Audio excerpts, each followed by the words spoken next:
Hello everyone. Today I'm going to talk about our work Tangleness, wherein we apply weight entanglement to gradient-based neural architecture search. The motivation of our work was that we observed that one-shot neural architecture search typically has two types. First is single-stage and second is two-stage methods. So single-stage methods are applied traditionally to cell-based spaces. So these are heavily researched methods, and they have some disadvantages. Like they have a higher memory consumption, but the memory consumption increasing linearly with number of operations.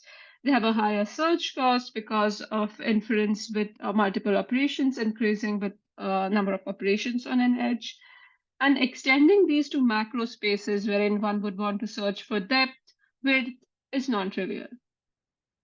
Contrary to this, there are the two-stage methods, which are primarily designed for macro spaces, for example, to search for the number of blocks in a network.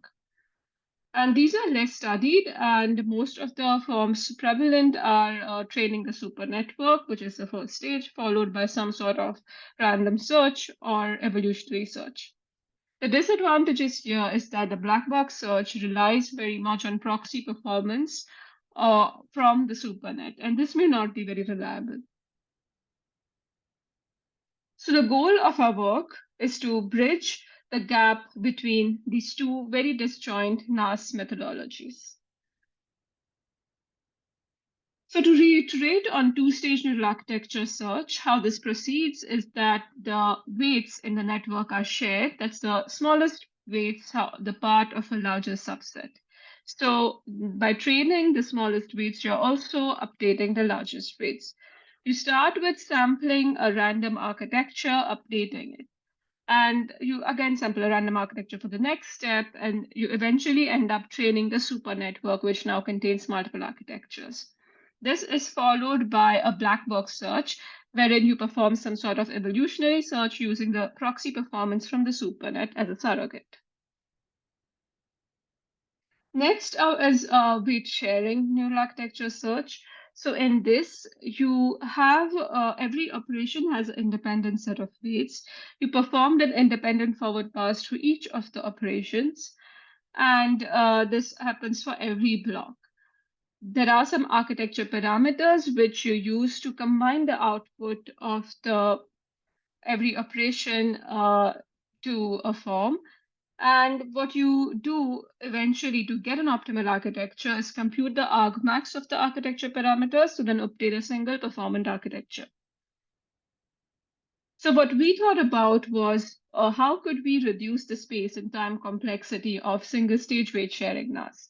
What we do here is we introduce weight entanglement, wherein instead of every operation having their own set of weights, we have a single set of weights and every operation subsamples from the single set of weights and does the forward propagation. And you update this in a similar way in a bi-level fashion, like weight sharing NAS. But the main difference here is that you're extremely memory and computation efficient because now you do a single forward pass with a superimposed weight. So to now talk in detail about the weight superimposition, how this is done is that you have a single weight which corresponds to the weight of the largest network. Different smaller networks simply subsample from this weight space, and the superimposed weight is a weighted combination of all of these subsets, and the weights correspond to the architecture parameters. So if you want to do this in two dimensions, that's you have two different interacting architecture parameters, for example, the number of heads and embedding dimension, what you would do is you would take different subsets of these weights corresponding to the different dimensionalities. You would weigh them with the architecture parameters, and then you would superimpose them to compute the one superimposed weight, which you would use for a forward pass. So to give you an overview of our algorithm, we have an initialization step wherein we initialize the architecture parameters and the super network. An important change here is that we have only the largest set of weights, and all the sub networks or the operations which have a shared set of weights simply subsample from these larger weights. Followed by this, we compute the superimposed weights as a weighted combination across different subsets. And we use that weight for a single forward pass to the input. The main difference from two-stage NASTA is instead of weighing the outputs, we are weighing the subsets of the weight themselves. We then obtain the architecture by updating by making an update step on the validation set, and we update the weights of the network on the train set. So this is a bi-level setup similar to methods like DARTS. We then eventually retrieve the architecture using argmax. This is also similar to single-stage neural architecture search. So the main point which kind of saves us a lot of computation and memory is the weight superimposition step. So we start with experimenting this on a toy space. So we create two new spaces, toy cell and toy macro, which we release for experimentation for the community. So the toy space has different operation choices and triangular cells. So here, typically, single-stage methods are very performant, and we do observe that in practice. But what we observe is that by entangling weights, that's tangleness, manages to outperform even the single-stage methods and two-stage methods. We also have a toy macro space, and this is to emulate a weight entangled space or a macro space, wherein we search for different kernel sizes and number of channels.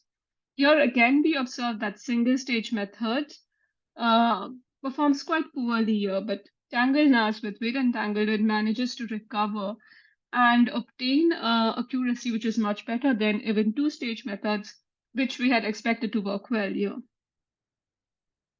We also study on traditional cell-based spaces like NASMench 201 and Dart space. What we observe here is that TangleNAS is competitive with or outperforms single-stage methods on cell-based spaces.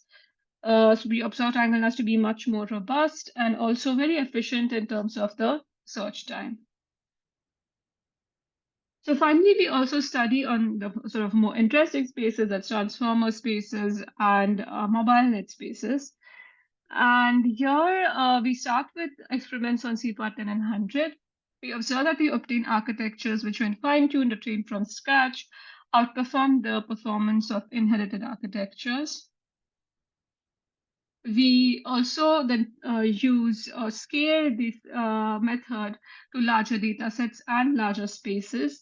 That's autoformer tiny, which is based on vision transformer tiny, and autoformer small, which is based on VIT small. And we train it on a larger scale data sets like ImageNet to show the efficiency of TangleNAS. And we obtain architectures that are performant on ImageNet and also on a plethora of downstream data sets upon fine-tuning. We then also study our method on the mobile net space, wherein we search for kernel size, number of blocks, and channels. We actually obtain an architecture which is smaller than the largest architecture, but still very performant, which shows the advantage of TangleNAS in actually discovering very performant architectures. We also finally study on language modeling space to show the scalability of TangleNAS to different tasks. We start with training on tiny stories. We obtain here a much lower perplexity and observe that even with like multiple seeds of running, TangleNAS outperforms different two-stage methods. We also search on a larger scale data sets that open web text, and we transfer that architecture to Shakespeare. And again, we observe a lower perplexity and a lower inference time too. And we believe that searching for such optimal architectures is very beneficial in terms of latency gains obtained in serving language models. We also study the anytime performance of our method. So we test autoformer, so TangleNAS on autoformer and two-stage methods on autoformer across different time budgets. And we see that across time budgets, TangleNAS generally tends to outperform the autoformer or the two-stage methods. So this shows that if one has a strict time limit, then TangleNAS would be the way to go here. So the biggest takeaway from our work is that TangleNAS is performant across different search space types, that's cell and macro, and it has a superior anytime performance. Our code and paper is publicly available if you're interested in details. Thank you for listening to the talk.